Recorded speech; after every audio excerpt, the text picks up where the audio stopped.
இருக்கீங்களா? என்னடா இது எப்போ பார்த்தாலும் வந்துட்டு எல்லாம் நல்லா இருக்கீங்க அப்படின்னா அதுதானே முதல்ல கேட்கணும். எல்லாரும் நீங்கள் நல்லா இருந்தீங்கன்னா எனக்கும் சந்தோஷம். செஞ்சுருக்கேன்னாக்கா நசி கோரிங் செஞ்சுருக்கேன். நசி கோரிங்கன்னா சோறு பரட்டி இருக்கேன். அதாவது ஃபிஷ் கேக் போட்டு, அது என்ன ஃபிஷ் கேக்குன்னா என்னன்னு கேட்குறீங்களா? அது வந்து அந்த பால் ஃபிஷ் மாதிரி இருக்குல்ல, அதே மாதிரி வந்து இது கேக் மாதிரி இருக்கும். அது மாதிரி நம்ம வெட்டி வெட்டி போட்டு நம்ம என்ன பரட்டினாலும் அதில் போட்டு நம்ம பரட்டணுமோ அவ்வளோ ருசியாக இருக்கும். நூடுல்ஸ்லேயும் பரட்டலாம், சோறுலேயும் பரட்டலாம். போய் நீங்கள் வீடியோவில் பாருங்கள் நான் எப்படி என்னென்ன பொருளெல்லாம் போட்டு நான் பரட்டியிருக்கேன்னு. அப்புறம் நான் வந்து திருப்பி உங்கள்கிட்ட வந்து பார்க்குறேன். ஓகேயா? இப்போ வீடியோவில் போய் பாருங்கள். இப்போ வந்து நம்ம சோறு பரட்டுவோம், அதாவது நசி கோரேங்க. தேவையான அளவு நம்ம இப்போ எண்ணெய் ஊற்றிக்கலாம்.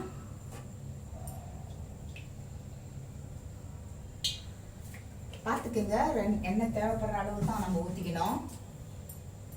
வந்து நெத்திலி பொடி பொரிச்சு எடுத்துக்குவோம். எண்ணெய் சூடாகட்டும்.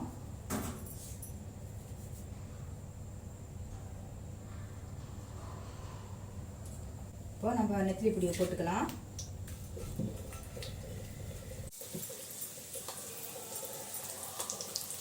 இப்போ வந்து நான் வந்து இது நல்லா பொரிச்சு தனியாக நம்ம எடுத்துக்கலாம். கருவாடு வந்து ரொம்ப கருப்பானது கட்டமாக இருக்கும் பாருங்க, அதெல்லாம் நீங்கள் பாவிக்காதீங்க. இந்த நெத்திலி பொடி வந்து நல்லா கொஞ்சம் நல்லா வெள்ளையாக இருக்கும் பாருங்க, நம்ம உடச்சா கூட அது உடையும். அந்த மாதிரி உள்ள கருவாடு நம்ம பாவிச்சோம்னாக்கா தான் அது ருசி இருக்கும். அந்த கட்டை மாதிரி இருக்கும் சில கருவாடு, அப்படியே கருப்பாக. அது நம்ம உடச்சமா உடையாது, எண்ணத்தை பொரிச்சா கூட அப்படியே ஒரு மாதிரி கசக்கிற மாதிரி இருக்கும்.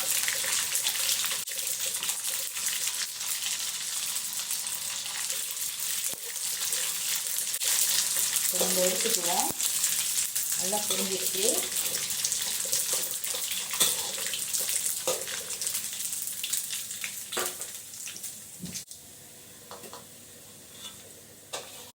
நல்லா பொரிஞ்சிருச்சு. இப்போ நம்ம இதை எடுத்துக்கலாம், தனியாக எடுத்துக்குவோம்.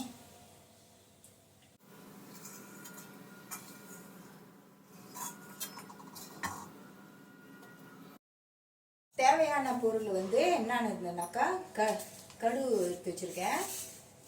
அப்புறம் பூண்டு வந்து 7 பூண்டை வந்து நசுக்கி பொடி பொடியாக வெட்டி வச்சுருக்கேன். 3 காஞ்ச மிளகா வந்து நறுக்கி வச்சுருக்கேன். 3 வெங்காயம், பெரிய வெங்காயம் நறுக்கி வச்சுருக்கேன். எவ்வளோக்கு வெங்காயம் போட்டு அது நல்லா பொன்னேரமாக வந்துட்டு நீங்கள் சோறு பரட்டினீங்கன்னா அவ்வளோ நல்லா இருக்கும். சரிங்களா? யாருக்கு வந்து இஞ்சி ஃபேவரட்டாக இருந்தால் இஞ்சி போட்டுக்குங்க, ஆனால் நான் போடலை. இது வந்து ஃபிஷ் கேக். நான் ஃபிஷ் கேக்கு பால் ஃபிஷ்லாம் இருக்குல்ல, அதேமாரி ஃபிஷ் கேக் நான் வந்து இந்த அளவில் நான் வெட்டி வெட்டி வச்சுருக்கேன் பாருங்கள்.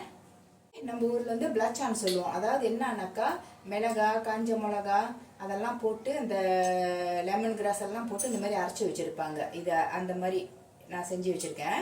5 முட்டை உப்பு போட்டு நல்லா அடித்து வச்சுருக்கேன். இது வந்து சோறு, அதாவது என்னன்னாக்கா தாஜ்மஹால் சோறு, பொன்னி அரிசி. இது வந்து நல்லா வேற வேறையா ஒன்று ஒன்றா தனித்தனியாக அழகாக வரும்.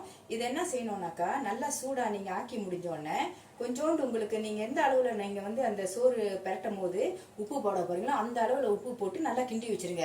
ஏன்னா அது சுட சுட இருக்கும் போது வந்து அந்த உப்பு கரைஞ்சிரும். இப்போ வந்து திருப்பி வந்து நெத்திலி பொடி பொரிச்சோம்ல, இப்போ திருப்பி வந்து நம்ம அடுப்பை ஆன் பண்ணிக்கலாம். நல்லா சூடாகணும்னா கடுகு போட்டுக்கலாம். பாருங்க, கடுகு நல்லா பொரியுது. பிறகு இந்த பூண்டுலாம் போட்டுக்குவோம். பூண்டு, காஞ்ச மிளகா, வெங்காயம் எல்லாத்தையும் ஒன்றா போட்டுக்குவோம். எல்லாம் ஒன்றா வேகிறதுக்கு சரியாக இருக்கும்.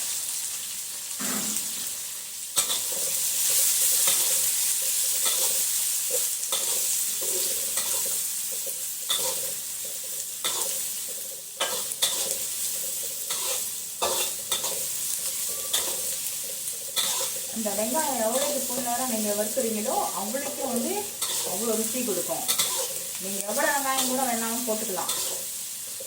நான் இது வந்து சும்மா சாதாரணமாக தான் நான் பரட்டுறேன். உங்களுக்கு விருப்பமாக இருந்தாக்கா நீங்கள் கோபீஸோட, அதாவது கேபேஜோட கீரை அரிஞ்சு போட்டுக்கலாம், கடுகு கீரை போட்டுக்கலாம், சாவின்னு சொல்லுவாங்கள்ல, அதையும் நீங்கள் போட்டுக்கலாம். எதை வேணாலும் நீங்கள் போட்டுக்கலாம். ஆனால் நான் இன்றைக்கி கீரைலாம் போடலை, நான் சும்மா அந்த மாதிரி சிம்பிளாக செய்கிறேன். இது வந்து ஒயிட் ரைஸ் வந்து நம்ம வந்து அப்படியே பரட்டலாம். நம்ம வந்து எந்த மிளகா சாந்துலாம் எதுவுமே நான் போடலை.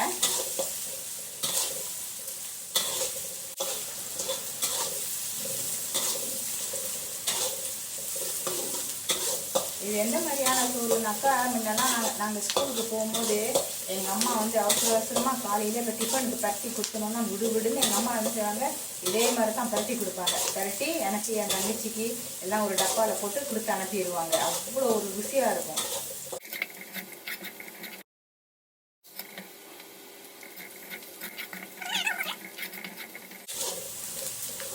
ஸ்கூல் பிள்ளைங்க, காலேஜ் பிள்ளைங்க, இல்லை அவசரமாக ஸ்கூலுக்கு போகிற பிள்ளைங்களாக்கா என்ன செய்யணும்னு தெரியாமல் இருந்த அம்மாமாருங்க வந்து என்ன செய்யணும், ஒருவருன்னு நீங்கள் இந்த மாதிரி செஞ்சு கொடுத்துருங்க. இதே மாதிரி செஞ்சு நீங்கள் வந்து நூடுல்ஸ் கூட நீங்கள் செஞ்சு கொடுக்கலாம். இது என்ன நம்ம சோறு போடுறோம், அது வந்து நீங்கள் நூடுல்ஸ் செஞ்சு கொடுக்கலாம்.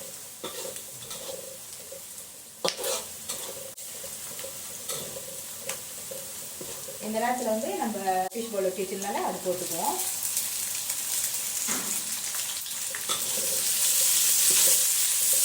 உப்புலாம் போட வேண்டியதில்லை. சோப்பில் நான் உப்பு போட்டுட்டேன். நான் சொன்ன மாதிரியே செய்யுங்க. சோறு நல்லா சுட சுட இறக்கி வைக்கிற நேரத்தில் உப்பு தேவையான அளவில் எப்படி நீங்கள் அந்த சோறு தட்டும் போது போடுவீங்கன்னா அந்த அளவில் போட்டு நல்லா கிண்டிக்கிங்க. அதுக்கு நிறைய அள்ளி போட்டுறாதீங்க, குறவா போடுங்க. பத்திரம்னா அப்புறம் நம்ம போட்டுக்கலாம். அப்போ அந்த சூட்டுக்கு அதுக்கும் வந்து அந்த உப்பு வந்து இலையிடும். சில பேர் வந்து என்ன செய்வாங்கன்னாக்கா சோத்தில் போட மாட்டாங்க. எல்லாம் முடிச்சுட்டு சோறு பரட்டும் போது உப்பு தண்ணியை கரைச்சி அதில் தெளிச்சு விடுறாங்க. அது வந்து கொஞ்சம் கஷ்டம் எனக்கு அந்த மாதிரி பார்க்குறதுக்கு. எனக்கு இந்த மாதிரி செஞ்சேன்னா ரொம்ப சுலபமாக இருக்கும். கொஞ்ச நேரம் அந்த ஃபிஷ் பால் அந்த கேக் வந்து நல்லா வெறுவிட்டோம், ஃபிஷ் கேக்கு. ஏன்னா ஏற்கனவே அது வெந்தது தான், பட்டு கொஞ்சம் எண்ணெயில் வெந்துச்சுன்னா நல்லா ருசியாக இருக்கும்.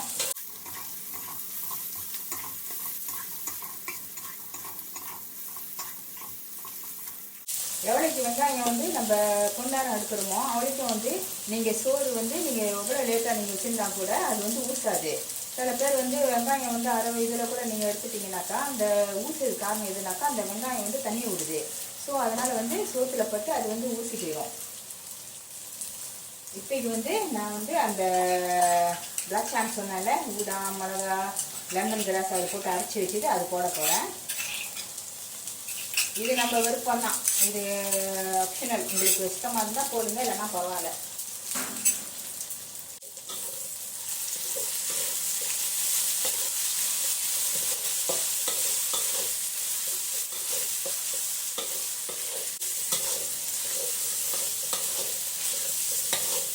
இப்போ வந்து நம்ம வந்து அந்த முட்டை அடிச்சு வச்சிருந்தால இதில் கொஞ்சோண்டு முட்டை போட்டு நல்லா அடிச்சுக்கோங்க.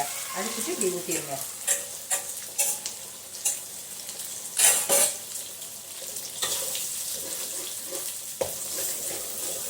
ஊற்றிட்டு இப்படி நல்லா பரப்பி விட்டுக்கோங்க. அப்படி வச்சுட்டிங்களா? வச்சுட்டு பாருங்க. நீங்கள் அந்த சோறு நம்ம இப்படி செஞ்சோம்ல, இதை வந்து நம்ம இந்த பானையில் வந்து இதில் கொட்டிக்குவோம்.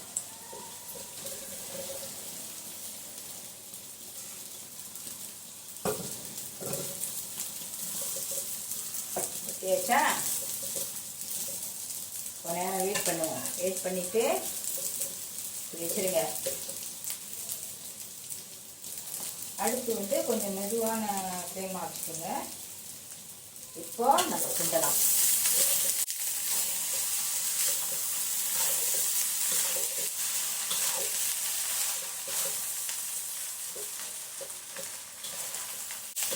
நல்லா கிண்டிடுங்க. எல்லாம் அந்த நம்ம போட்ட பொருள் எல்லாம் நல்லா அந்த சோத்தில் வந்து கலந்து வரணும்.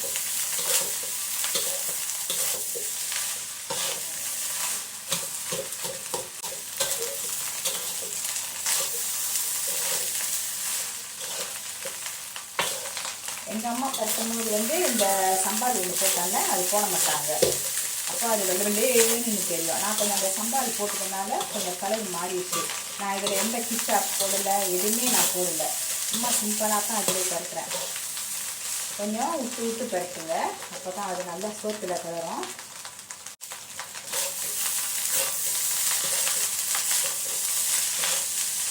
கொஞ்ச நேரம் வேலை தாங்க, இது ரொம்ப நேரம் வேலை இல்லை. ஏன்னா நம்ம கொஞ்சம் எல்லாம் வெங்காயம் பூண்டு அறிவு அன்றைக்கி டெக்னிக் சொல்லிட்டாங்க உங்கள்கிட்ட. வெங்காயம் பூண்டு ஒரு கல்லாக எடுத்து இடிக்கல்ல சும்மா ஒரு இடி வச்சிங்கன்னா அந்த தோல் வெளியாயிடும். அப்புறம் என்ன செய்யணும், கத்தியில் வந்து எல்லாம் அப்படியே ஒரு கொத்தி எடுத்துடணும். அப்போ தான் அது வந்து நல்லா சின்ன சின்னதாக பொடிசாக இருந்த மாதிரி இருக்கும்.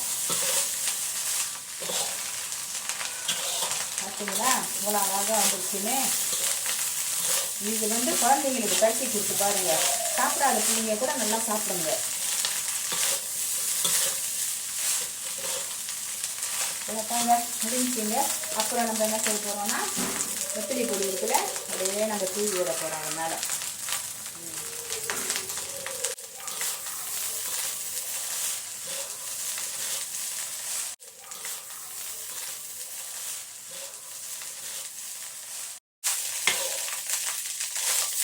ஓகேங்க முடிஞ்சுங்க. இவ்வளோதான் அதோட வேலை. அடுத்து நம்ம ஆஃப் பண்ணிடுவோம். ஓகேங்களா? இந்த பொன்னி அரிசி வந்து, அதாவது தாஜ்மஹால் அரிசி வந்து இந்த பொன்னி அரிசி இந்தியாவிலேருந்து வருது. ஆனால் இது வந்து டயபெட்டிஸ் உள்ளவங்களாம் வந்து கவலை இல்லாமல் சாப்பிடலாம். இவ்வளோதாங்க முடிஞ்சிச்சு.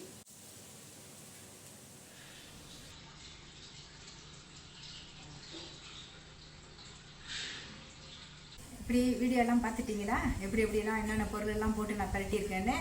அப்படி தாங்க பரட்டணும். அப்படி பரட்டினாக்கா அவ்வளோ ருசியாக இருக்கும். சும்மா அப்படியே அது இதுன்னு போட்டு பரட்டினாக்கா எதுவுமே நல்லா இருக்காது. போட வேண்டிய பொருளெல்லாம் போட்டு நம்ம பரட்டினோமா அவ்வளோ ருசியாக இருக்கும். ஓகேயா? நீங்களும் அதே மாதிரி செஞ்சு நல்லா சாப்பிட்டு பாருங்கள் எப்படி இருக்குன்னு. ஓகேங்களா? இதோட நம்ம அடுத்த வீடியோவில் பார்ப்போம். இப்போ நீங்கள் மறக்காமல் சப்ஸ்கிரைப் பண்ணுங்கள், பக்கத்தில் இருக்கிற பெல் பட்டன் தட்டுங்க. அப்போ தான் நாங்கள் போடுற நோட்டிஃபிகேஷன்லாம் உங்களுக்கு வரும். ஓகேங்களா? Bye bye.